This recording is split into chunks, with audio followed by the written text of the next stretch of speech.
Aloha, Mr. and Mrs. Kono, and thank you so very much for making time and meeting with us to discuss your son, Makoa, and his progress that we are having to help him make in school.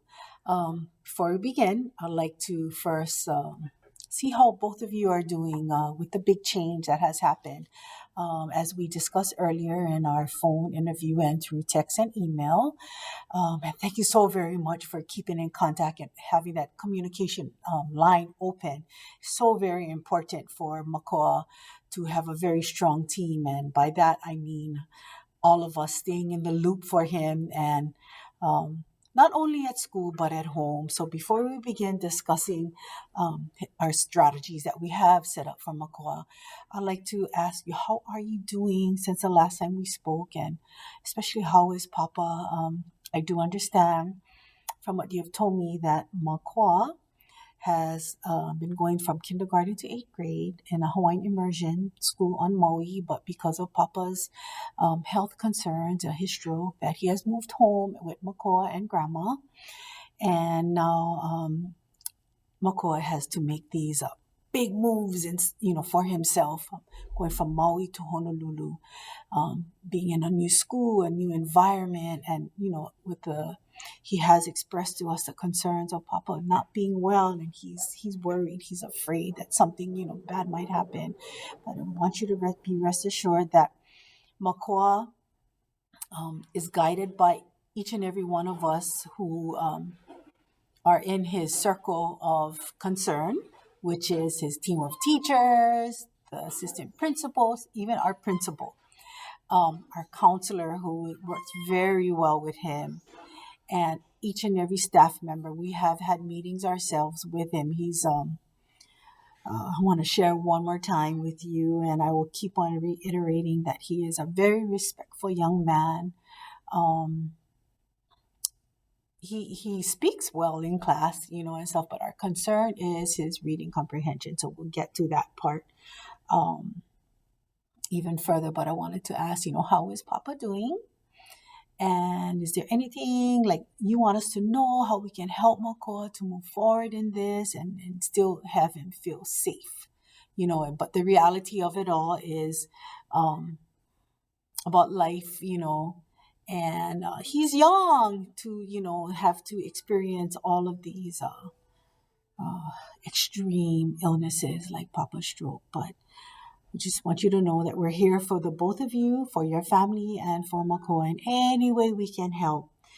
Um, so right now, let me give you some of Makoa's strengths. He's really good at math.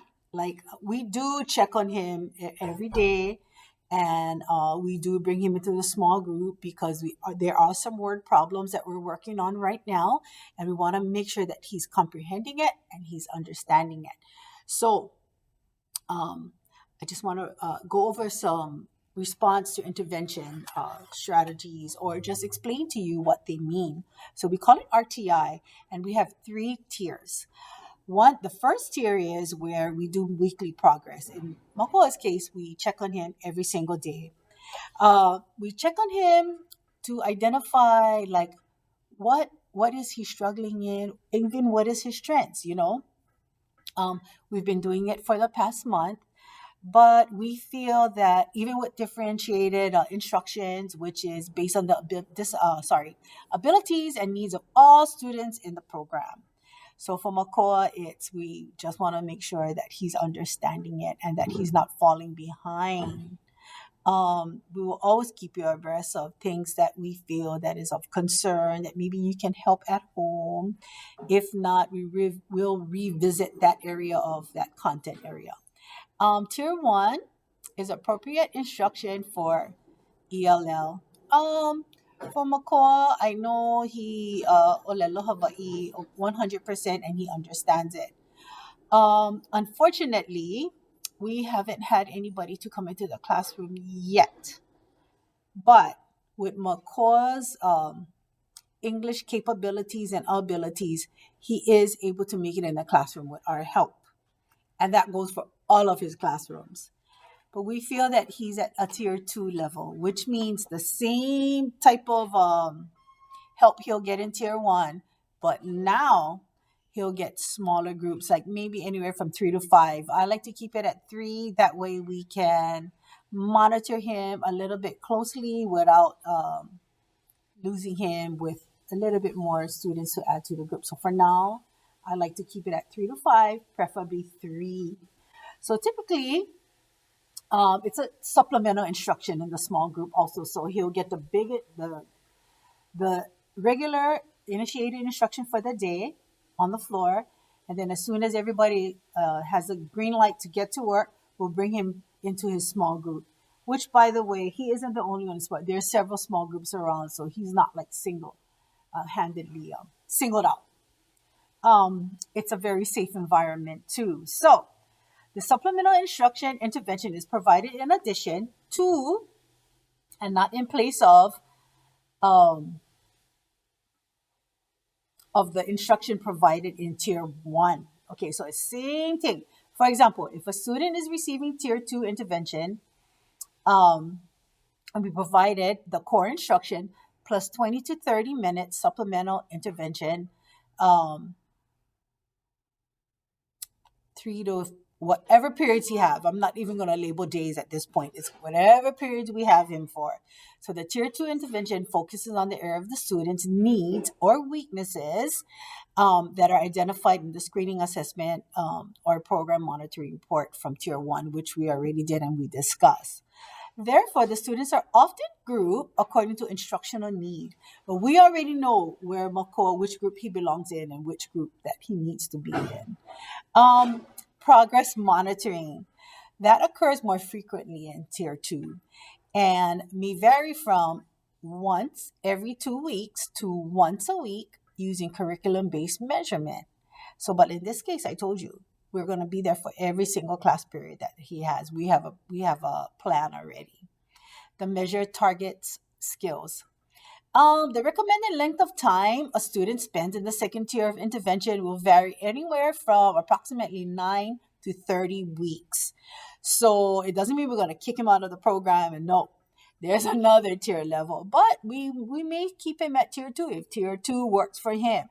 All right, depending on such factors as the skill set to be learned, the rate of the student's progress, whether the student is making adequate progress according to the student's protocol established prior to initiation of the intervention, the student's age and or developmental level.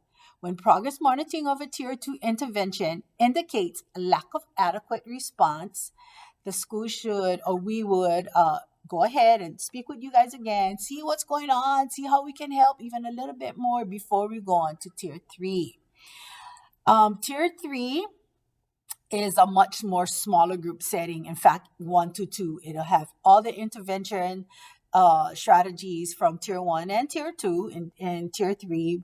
But we would like to focus on tier 2 for now. Like I said, we're going to give it anywhere approximately from 9 to 30 weeks in there. And I know Makoa has shown us his perseverance that together we can make it. But we'll keep on monitoring, and we'll always keep on top of the data for both you and Makoa to let him know where he's at and to let you know where he's at. I just want to say in tier 3 also, when a student requires an intervention beyond provided all the students and whatever they began receiving in tier 2 interventions, we will be notifying you if we ever have to go to tier 3. But for now, we'll do tier 2. And like I said, we'll do the 9 to 30 weeks intervention with him. Now, we're going to move on. And we're going to let you know that we're going to provide the strengths that Makoa has for you. He does very well in math, although we do have to bring him into the small groups because we want to check for understanding and comprehension. So he does well. He even helps his fellow students on the table. So, and they're quite receptive to him. He has very good skills in explaining how to do certain problems that his classmates are having difficulty with. Also,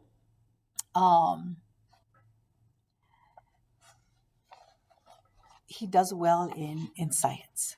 Science he does pretty well, except when it comes to like the word problems. But his science teacher has, I'm sure, has also, because we are doing the RTI with all of his classes, has expressed to you that he also is very helpful when it comes to the calculations.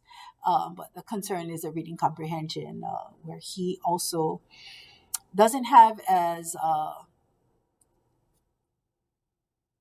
he has one extra staff member that comes in periodically, but nevertheless, after everything is done, he gives his core instructions. He also does stop by Makoa's desk and kind of give him the one-on-one and try to see what's going on with all of that. Now, um, our area of concern, like I told you, is his reading comprehension and his language skills. But this is the caveat to that. We would like him to practice reading every day. It can be anything, whatever he loves to read in English. It can be a comic book, it can be a magazine, it can be anime. We just want him to read and also keep a notebook on the side and express to us what he read. It doesn't have to be even a whole chapter, it can be a paragraph or two. So we would like to practice those strategies with him. Um, Regarding the family, I know that you guys have just recently had a brand new baby, and there's a plethora of all kind of family and resources out there for you. One being the WIC program, which is a government supplemental program for like milk, cheese, vegetables, cereal. I mean, there's a whole array of resources that you can get from the WIC. So I've given you the pamphlet because we've had some dropped off for our school, and I remembered you guys just had a baby, so maybe you can look into that also. um I know his move from Maui to Oahu. Again, we're going to bring that up again because I think that's the biggest one of the biggest I think not really something that lays heavy on him, but something that he has to change his mindset and change his now that his environment has changed, he can go into like making new friends and you know um, and joining clubs. We have awesome clubs in here. We have anime if he's into anime. I think all kids are into anime, even adults. We have a Best Buddies Club where we have our special needs kids and they come and they help us and we do fun things. We do fun fundraisers. I'm a part of it alongside with one of my colleagues. So we just love it. And I would love to take Makoa under my wing and do Best Buddies with him. We have a Polynesian club, which is the number one most popular club um, on the school campus. So he might be interested in that. They do all kinds of Polynesian cultural dances and songs, and they have an awesome advisors. They have awesome advisors. So he might want to look into that. And I can even walk him over and introduce him to them. Um, Tutoring. We have some awesome resources for him. He can come in like from 7:30 to 8:55 for tutoring. There's also he can come in for recess, he can come in for lunch, bring his lunch. We have an open classroom, students can eat lunch in here. It's a safe place, and he can do two things at one time: eat lunch and get tutorial help in math. And I'm sure I have other teachers on the side of us that are open to during lunch, so I'm sure he can make it happen. um let's see, there's different type of activities. We have an awesome park. In fact, we have two awesome recreational parks that they're community level parks and resources. And I've joined some of the like their pottery classes. I loved it. And it's a minimal. Most of them are free, but sometimes you have to buy your own supply. Like we had to buy the clay, which was like I think $5. So it's good for the family. You guys all can go. Mom can go. Dad can go. Mom and dad can go together. Maybe even when Papa gets better and Grandma, you guys can go as a family. But they have all age level activities for you all to join. Now we have two goals. I just want to really reiterate that. That was reading. How about we do it daily? Like I said, anything. And then he can have his little journal. I have a journal book that he can have. I have lots of them.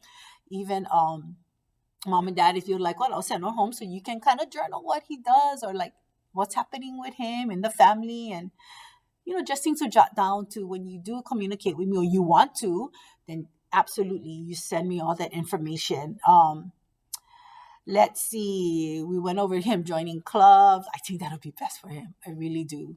We also have, I know our Kumu wanted to start a hula club, like a dance club, so that he might be interested in that. Let's see. So two strategies that I would like for him to work on is in math. We're already chunking his word problems for him. So I'm breaking it down into pieces. And although he kind of struggles with the word problems, as long as we're chunking it for him, like breaking it down into pieces, literally drawing out the pictures, he will do fine because he's already doing fine. But we're going to keep him on that tier 2 because that's what's working for him. Another one would be his math literacy. I like to call it his word bank in math. So, like, for example, what is a variable? And I'll go ahead and explain everything a variable is. What is a positive integer? What is a negative integer? What is also when we go through the different rules in math, adding integers, positive, positive, negative, negative, positive, negative, and then how the rules change when we multiply and divide. Negative, negative, positive, positive, negative. It all is different. It can be overwhelming, especially now that he has to, like, in his mind, think Hawaiian to English. But it can be done, and it will be done because we will never let him slip through the cracks. We already have a plan for him. We're already one team, one family, one group. We are his team Makoa. So as long as we keep that communication levels open, mom and dad, and I know from our side and your side we will, and the counter side, and we all are here for him to be successful. Okay. The bottom line is we're going to give him this big chance. And we are his support team, his chance to make it happen for himself.